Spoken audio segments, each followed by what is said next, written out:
Bismillahirrahmanirrahim. Assalamualaikum warahmatullahi wabarakatuh. Hari ini kita berjumpa kembali pada mata kuliah Desain Plat dan Balok Beton dengan topik beban yang bekerja pada plat. Adapun yang akan kita bahas hari ini itu merupakan distribusi pembebanan bangunan yang terjadi pada gedung, distribusi dari plat sampai ke tanah, ya. Kemudian ada beban layan yang bekerja pada plat. Nah, beban apa saja yang bekerja pada plat lantai ini akan kita bahas sesuai dengan SNI 1727/2020. Nah, sekarang distribusi beban dari plat sampai ke tanah itu seperti apa? Sebelumnya kita akan mengetahui terlebih dahulu plat itu apa sih? Plat itu adalah suatu permukaan yang horizontal dan rata pada bangunan. Nah, ini yang kita injak, ya. Ini seperti ada orang, ini bagian yang mendatar, ini. Nah, ini yang tipis ini adalah plat lantai, ya, plat injak istilahnya, seperti itu juga bisa disebutkan. Dari plat ini dia akan meneruskan beban ke balok, ya, meneruskan beban ke balok. Balok itu yang mana? Balok itu adalah elemen yang horizontal, ini, ya, elemen yang horizontal ini, ya, dari plat injak ini akan mendistribusikan ke bawahnya. Bawahnya ini adalah balok, ya, ini adalah balok. Kemudian dari balok ini akan mendistribusikan beban ke kolom, ya, ini akan mendistribusikan beban ke kolom, ya, yang bentuknya vertikal ini adalah kolom. Dari kolom selanjutnya dia akan mendistribusikan beban itu ke fondasi, ya, dari fondasi terakhir adalah ke tanah. Nah, umumnya sistem kerja seperti ini itu menyatukan sistem kerja portal-portal yang bekerja. Jadi di balok ini saja, bukan balok ini saja yang mendistribusikan beban ke kolom kiri maupun kolom kanan. Juga plat-plat lainnya, ya, dan balok-balok lainnya maupun kolom-kolom lainnya, mereka merupakan satu kesatuan sistem struktur, ya, yang akan mendistribusikan beban yang bekerja padanya ke elemen-elemen struktur yang lainnya berupa plat, balok, kolom, fondasi, ya, terakhir nanti ke tanah. Nah, pada umumnya plat dan balok, ya, pada umumnya plat maupun balok, ya, seperti ini yang akan dicor di bagian atas ini. Plat sama balok itu dicor secara bersamaan sehingga akan menghasilkan suatu kesatuan struktur yang monolit, di mana nanti ketebalan platnya itu jauh lebih tipis dibandingkan dengan ketebalan balok. Atau ketebalan platnya ini dibandingkan dengan panjang bentangnya itu jauh lebih kecil juga. Jadi sangat tipis. Nah, seperti contoh ilustrasi di gambar ini. Ya, jadi kalau tebal plat itu hanya 125 atau 150 mili, tapi panjang bentangnya bisa sampai 3 meter, 4 meter, 6 meter, nah, atau lebih dari itu juga bisa, ya. Sehingga ini kalau diilustrasikan platnya itu lebih tipis dibandingkan dengan panjang bentangnya. Nah, untuk distribusi bebannya sendiri, ya, tadi kan distribusi plat lantai itu akan ke balok. Nah, bentuk distribusi beban dari plat ke balok itu, bentuk panelnya ada macam-macam variasinya. Ada yang bentuknya segitiga, ada yang berbentuk trapesium, dan ada yang berbentuk persegi empat. Nah, hal ini dipengaruhi oleh panjang bentang dari masing-masing sisi length atau sisi width-nya, ya. Nah, karena ada perbedaan perhitungan ini, nanti kita bisa menggunakan beberapa macam metode, bisa finite difference method, ada, atau finite element method. Dengan tetap mengacu terhadap asumsi maupun persyaratan keseimbangan statis sesuai dengan pertemuan yang lalu, ya. Dimana asumsi lentur itu seperti apa? Oh, regangannya linier. Kemudian ada pembagian antara daerah desak maupun tarik, ya. Jadi direview kembali di pertemuan yang lalu. Nah, ini adalah gambaran distribusi plat ke balok yang bentuknya segitiga.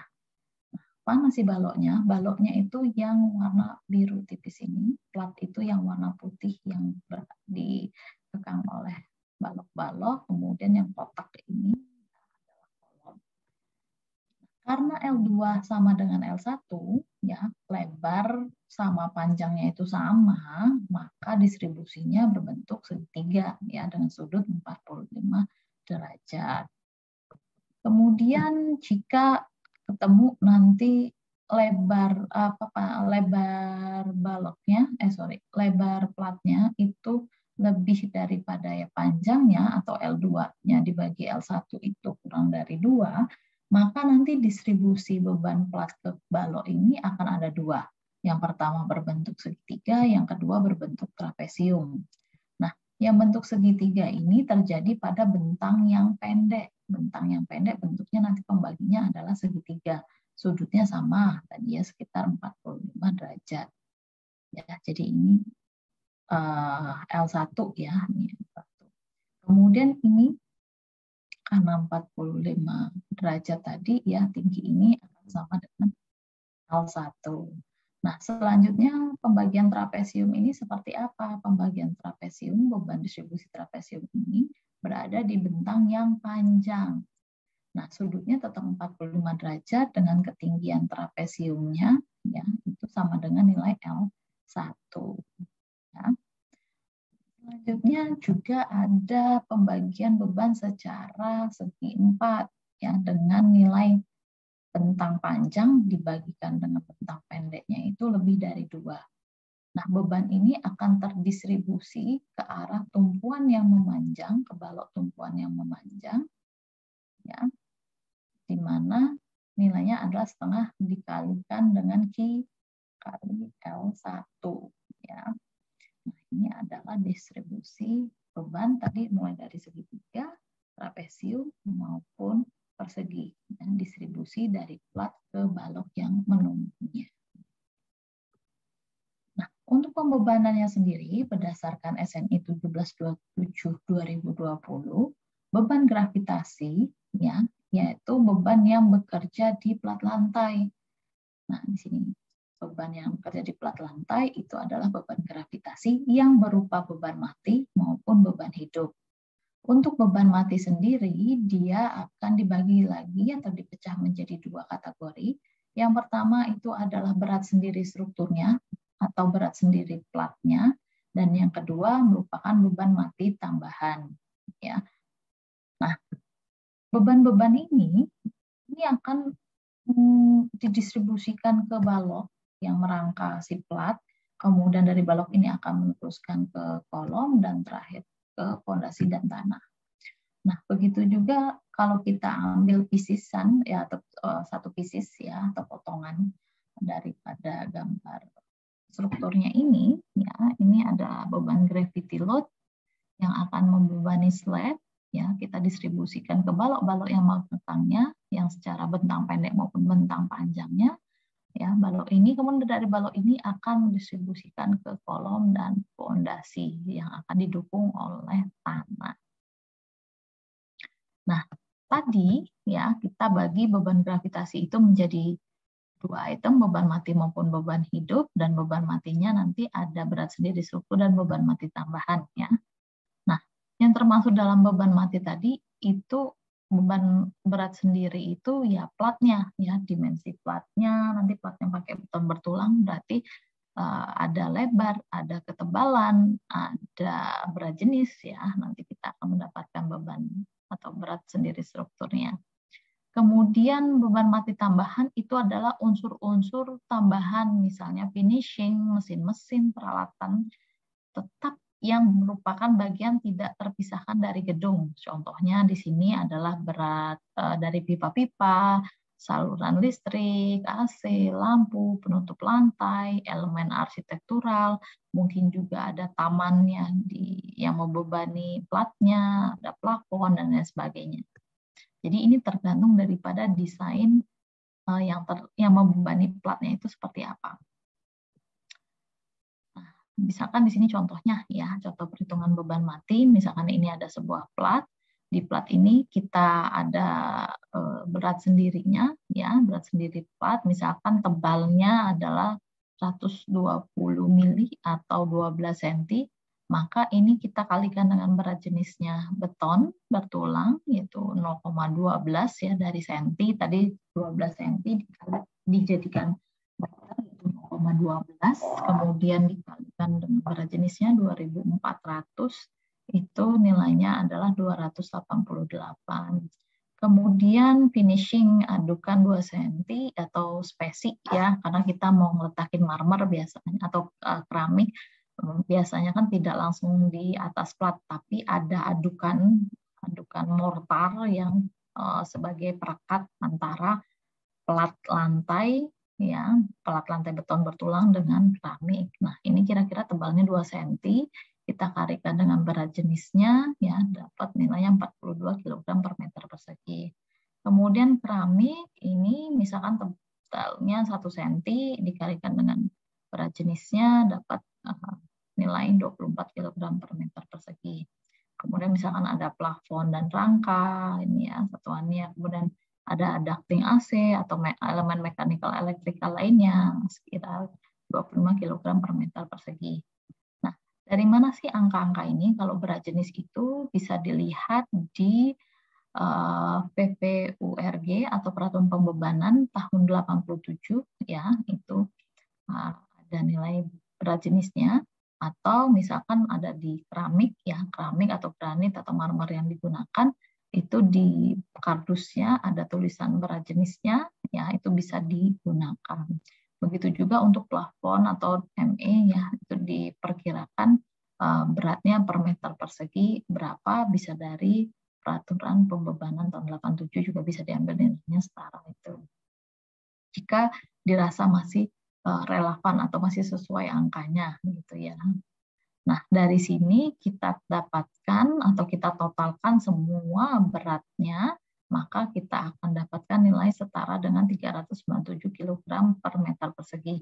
Dan ini merupakan penjumlahan dari berat sendiri plat, finishing adukan 2 cm, marmer, keramik, granit, ya, kemudian plafon, dan ducting AC. Nah, selanjutnya tadi ya, gravity load itu ada beban mati dan beban hidup. Yang termasuk dalam beban hidup itu apa saja? Di dalam SNI 1727/2020 bisa kita buka tabel 4.3 strip 1 di mana nilai beban hidup itu tergantung dari fungsi ruangannya dan bangunannya ya. Nah, perhitungan tadi itu sudah termasuk berat manusianya dan perabotan yang dapat dipindah-pindah, baik itu berupa kendaraan atau barang-barang yang lainnya. Nah, contohnya di sini ya, di tabel 4.3 strip 1 di SNI 1727/2020, kita mau membangun gedung pertemuan ya. Dasaran fungsi bangunannya dia adalah gedung pertemuan. Tapi di dalam gedung pertemuan itu ada beberapa ruangan-ruangan. Misalkan ada ruangan ballroom-nya, kemudian ada ruangan kayak mezanin, ada tribunnya dan sebagainya. Ini kita tentukan sendiri berat-beratnya berdasarkan ruangan-ruangan yang sudah kita desain ya. Nah, untuk kursi tetap ya terikat pada lantai itu bisa beratnya diasumsikan sebagai 2,87 kN per meter persegi. Atau lobbynya saja ya, lobbynya saja itu bisa digunakan 4,79. Kemudian kursi yang dapat dipindahkan, artinya portable kursinya, bisa digunakan sebagai lobby atau orang nanti bisa duduk-duduk, ini juga 4,79 kN per meter persegi. Kemudian panggung pertemuan, ini sekitar 4,79. Dan untuk lantai podiumnya sendiri nilainya jauh lebih besar. Nah, biasanya kan gedung pertemuan itu juga difungsikan, misalkan tidak hanya untuk rapat. Kalau rapat kan di podium relatif tidak terlalu banyak furniture yang digunakan.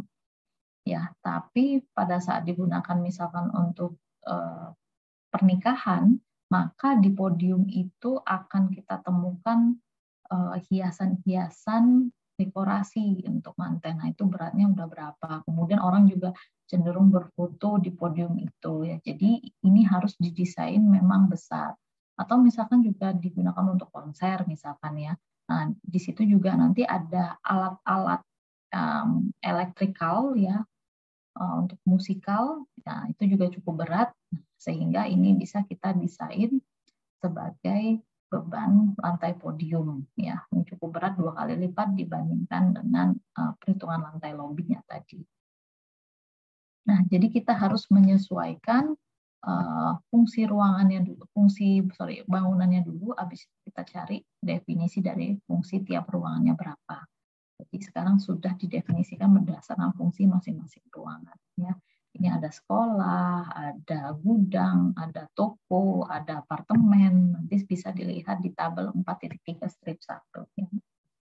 Ini beberapa contoh, ini hanya contoh-contoh saja berupa beban hidup di beberapa fungsi bangunan dan ruang. Nah, selanjutnya beban gravitasi tadi itu kita hitung sebagai beban terfaktor. Apa itu beban terfaktor? Beban terfaktor merupakan beban ultimate yang merupakan hasil kali antara beban nominal dengan faktor bebannya. Nah, faktor beban terfaktor ini itu diasumsikan umur layannya adalah 50 tahun. Nah, beban terfaktor ini atau istilahnya U itu harus kurang dari kekuatan desainnya atau V dikalikan dengan nilai Sn, di mana nanti nilai U-nya, faktor pengalinya lebih dari 1, dengan nilai V-nya kurang dari 1. Jadi Vsn ini, padahal faktornya kurang dari 1, dia harus lebih besar daripada faktor ultimate kekuatan perlunya yang memiliki faktor beban lebih dari 1. Ya. Nah, untuk tadi yang termasuk dalam beban terfaktor itu apa? Faktor pengali di depan nilai beban. Ya, misalkan di sini yang pertama U sama dengan 1,4D. Artinya apa? Beban mati itu harus dikalikan 40%-nya. Ya, 1,4 kali lipat dari nilai beban mati yang sudah kita hitung. Kemudian bisa menggunakan kombinasi terfaktor yang kedua, yaitu 1,2D ditambah dengan 1,6L, ya, atau ditambah 0,5 LR atau nilai R.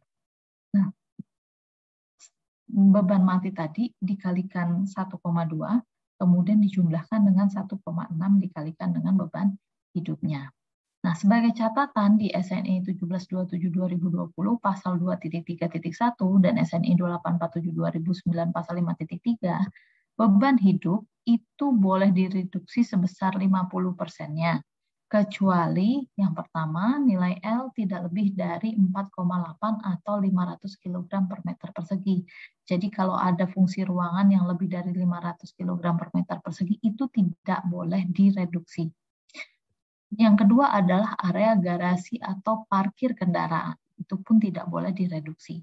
Dan yang ketiga adalah area tempat berkumpulnya publik seperti sekolah, perkantoran, mal. Nah, itu area tempat berkumpulnya publik dan tidak boleh direduksi. Karena apa?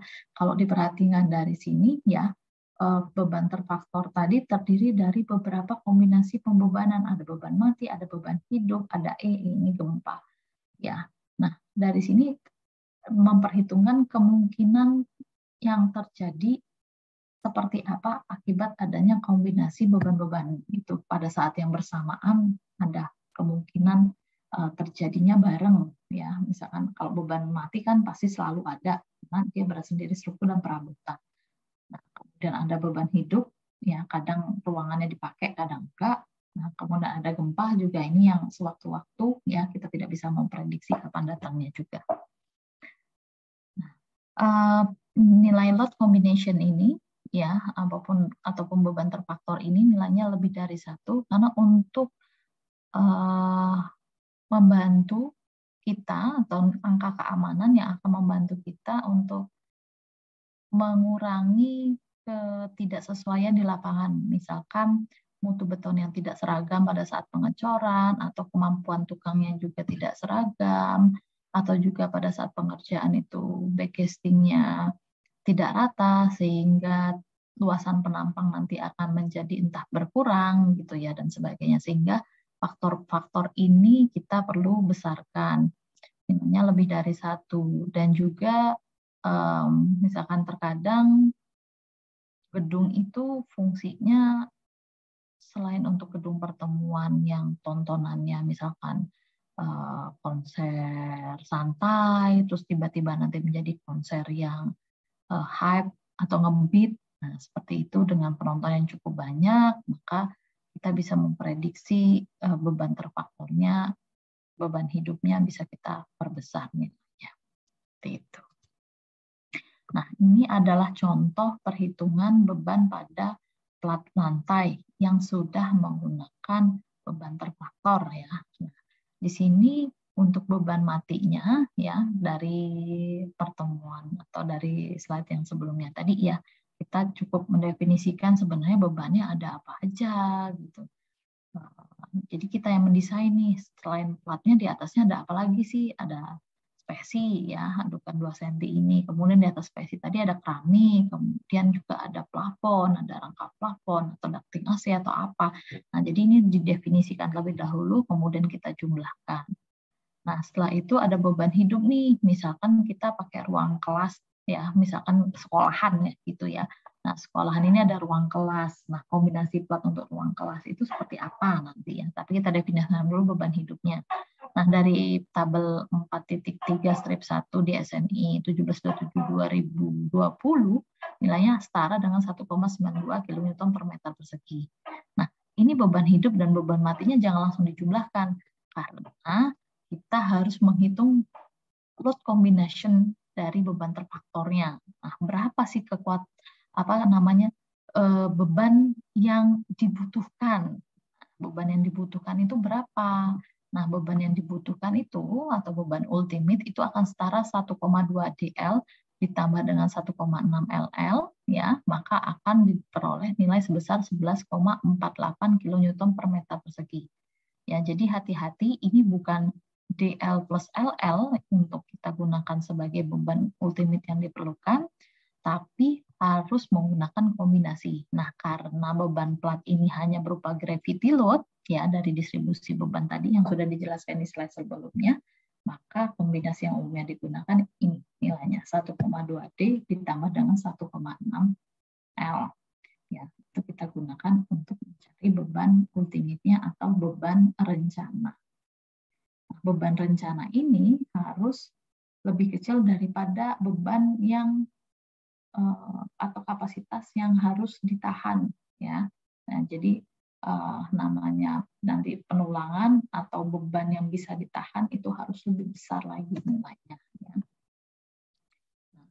Nanti pada saat tahap desain kita akan mendapatkan nilai kekuatan nominal ya. Kekuatan nominal itu adalah atau beban nominal itu adalah beban yang mampu menahan kekuatan yang ada ya.